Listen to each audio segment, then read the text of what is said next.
الحمد لله رب العالمين والعاقبة للمتقين والصلاة والسلام على سيد الأنبياء والمرسلين نبينا محمد وعلى آله وأصحابه أجمعين أما بعد السلام عليكم ورحمة الله وبركاته أهلا وسهلا مرحبا بكم جميعا تمام ناظرین کو خوش آمدید ہمارے اس دورے میں جس میں الحمدللہ ہم رسول اللہ صلی اللہ علیہ وسلم کی سیرت طیبہ کے کچھ پہلو آپ کے سامنے ذکر کر رہے ہیں۔ رسول اللہ صلی اللہ علیہ وسلم کی سیرت کا سیکھنا، سمجھنا اور اس پر عمل کرنا ہر ایک مسلمان پر لازم ہے۔ زندگی کامیاب اور کامران، آخرت کی کامیابی صرف اور صرف رسول اللہ صلی اللہ علیہ وسلم کی سیرت طیبہ میں ہے۔ اسی سلسلے کی وجہ سے اس پروگرام کا انعقاد ہوا جس میں رسول اللہ صلی اللہ علیہ وسلم کی مکمل سیرت کو تو ذکر نہیں کیا جاتا یا نہیں کیا جا رہا، لیکن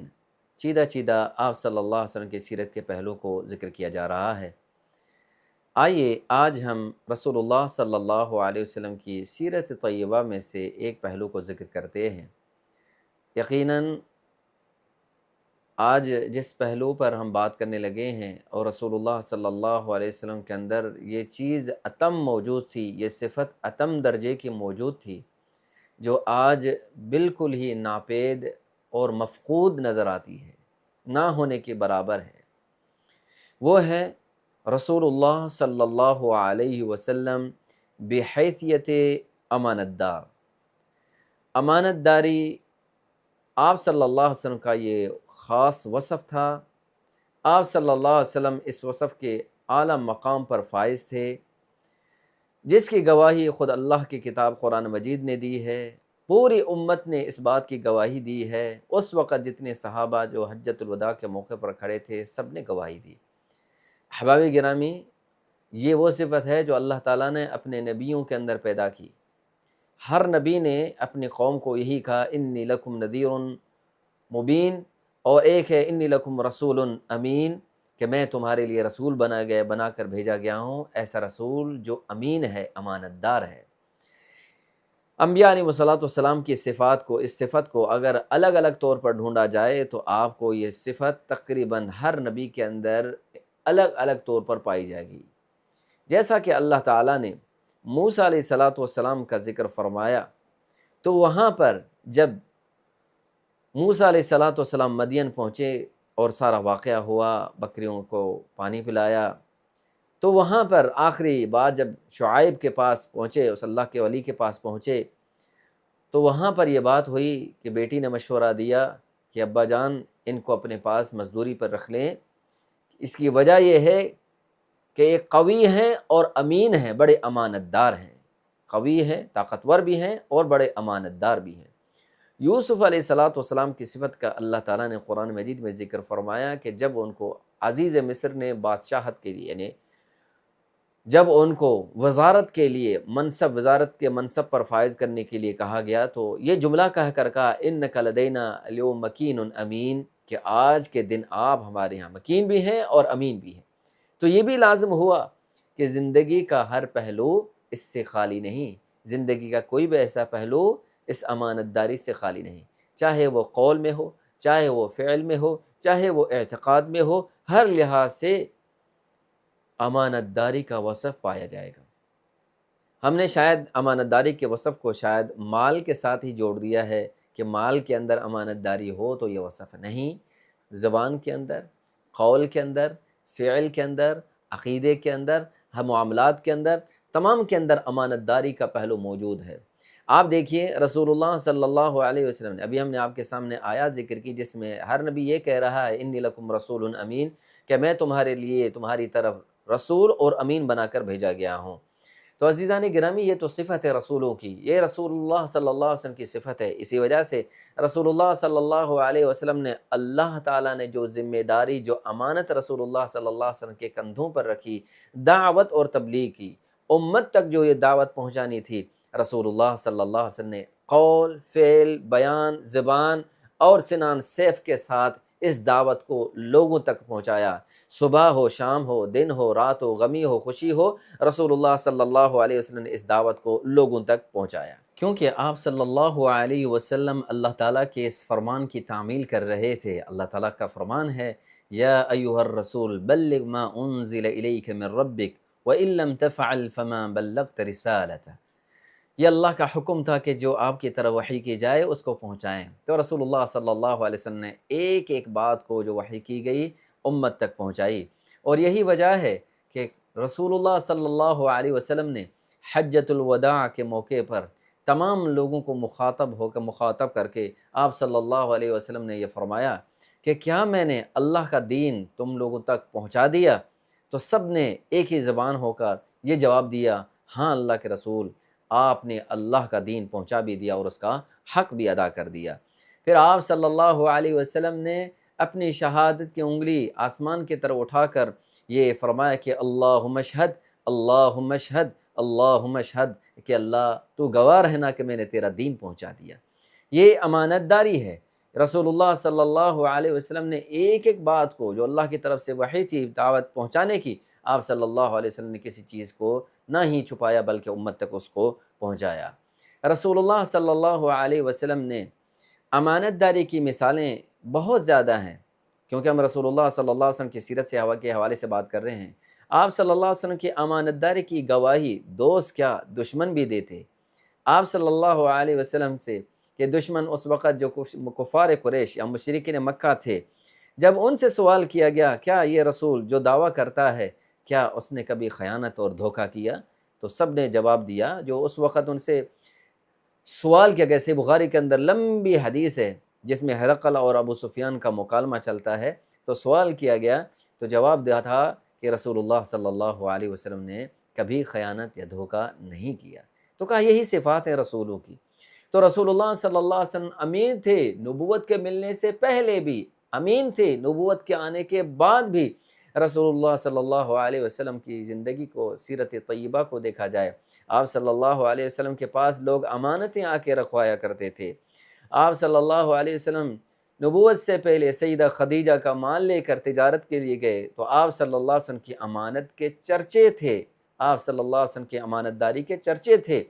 اور آپ صلی اللہ علیہ وسلم ہجرت کر کے جب مکہ سے جا رہے ہیں تب بھی کتنے لوگوں کی امانتیں آپ صلی اللہ علیہ وسلم کے پاس تھی، جس طرح کہ سیرت ابن ہشام کے اندر یہ چیز مروی ہے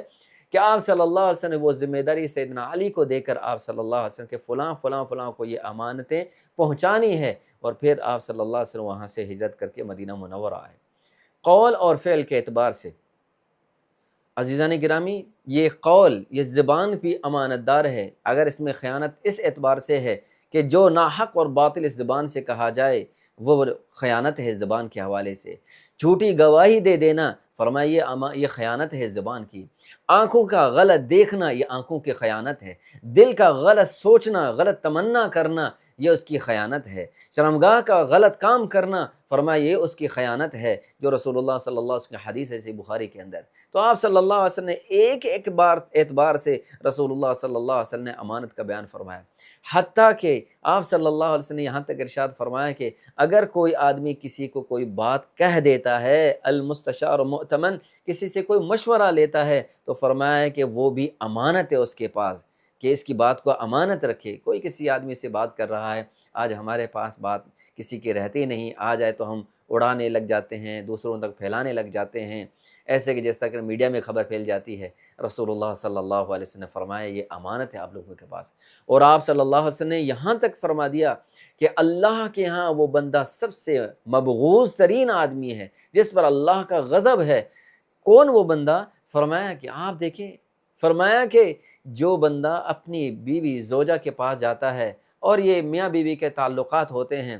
ضرور اس میں کئی باتیں ہوتی ہیں، تو یہ آ کے لوگوں کے سامنے، اپنے دوستوں کے سامنے آ کے وہ باتیں کرنے لگتے ہیں، وہ بتانے لگتا ہے، تو فرمایا ایسا بندہ اللہ کے ہاں مجرم ہے، اللہ کا غضب اس بندے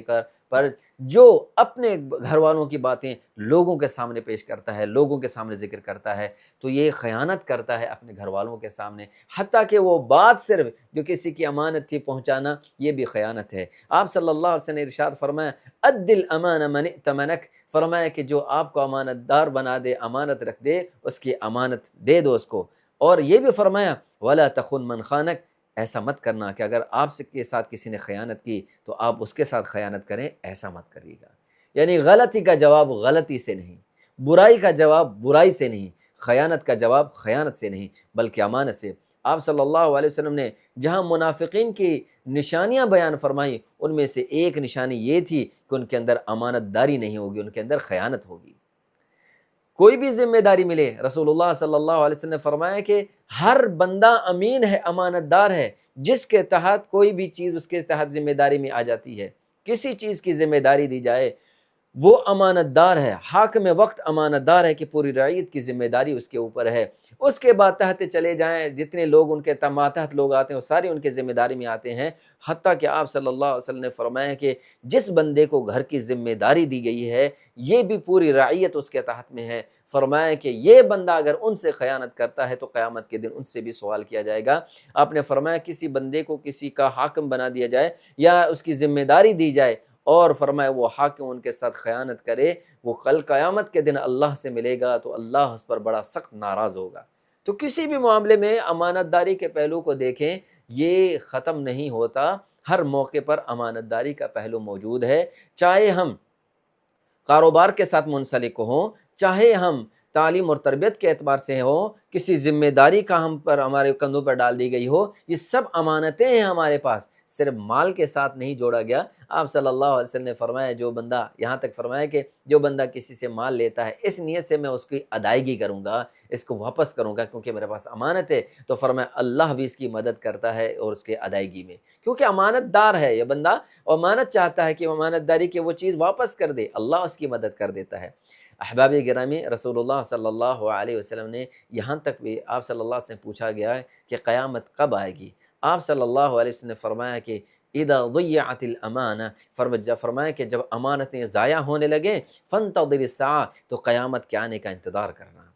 تو صحابی نے پوچھا کہ اللہ کے رسول صلی اللہ علیہ وسلم یہ امانتیں ضائع کیسے ہوں گی؟ آپ صلی اللہ علیہ وسلم نے فرمایا اذا وسد الامر الى غیر اہلہ، فرمایا کہ جب معاملات ذمہ داریاں نااہل لوگوں کو دی جائیں تو فرمایا یہ امانت میں خیانت ہے، یہ امانت میں خیانت ہے۔ جو ذمہ داری کسی ذمہ دار کو دینی تھی، جو بندہ اس کا اہل تھا، وہ اس اہل بندے کو اس کی ذمہ داری نہیں دی گئی اور نااہل لوگوں کو دی گئی، یہ فرمایا امانت میں خیانت ہے۔ رسول اللہ صلی اللہ علیہ وسلم نے ایک ایک موقع پر رسول اللہ صلی اللہ علیہ وسلم نے تربیت کی ہے۔ اگر کسی نے کوئی راز کی بات بتائی ہے تو آپ صلی اللہ علیہ وسلم نے اس بات کو بھی فرمایا کہ امانت ہے۔ اسی لیے فرمایا کہ جب دو بندے بے کرتے ہیں، لین دین کرتے ہیں اور معاملے کو ایک دوسرے کے سامنے وضاحت کرتے ہیں، بیان کر دیتے ہیں، کوئی کسی کے ساتھ خیانت نہیں کرتا تو تیسرا اللہ ہوتا ہے، اللہ ان کی مدد کرتا ہے۔ فرمایا اگر ان میں سے کوئی ایک دوسرے کے ساتھ خیانت کرتا ہے تو اللہ تعالیٰ اس سے برکت کو ختم کر دیتا ہے، اس تجارت سے بظاہر شاید لاکھوں کا اس کو بظاہر نفع ہوگا، لیکن اللہ تعالیٰ اس سے برکت کو سلب کر دیتا ہے۔ وجہ کیا ہے کہ امانت داری کو چھوڑ دیا گیا اور خیانت کو اپنایا گیا۔ آپ صلی اللہ علیہ وسلم نے امانت داری پر بہت زور دیا، کیونکہ آپ صلی اللہ علیہ وسلم کے اندر یہ صفت اتم درجے کی موجود تھی، اتنی کہ آپ صلی اللہ علیہ وسلم فرماتے ہیں اگر میں کبھی کبھار اپنے گھر کے اندر کھجور دیکھتا تو وہ اٹھا کے دل کرتا کہ کھا لوں، لیکن فرماتے نہیں، ایسا نہیں کر سکتا۔ فرمایا کہ ممکن ہو یہ صدقے کے کھجور ہو اور صدقہ کھانا ہمارے لیے جائز نہیں ہے، اس امانت میں بھی خیانت نہیں کرنی۔ آپ صلی اللہ علیہ وسلم ایک مرتبہ بازار سے گزرے تو دیکھا ایک آدمی غلے کا ڈھیر لگا کے بیچنے کے لیے آوازیں لگا رہا تھا۔ آپ صلی اللہ علیہ وسلم گئے اور اپنا ادخل یدہ فی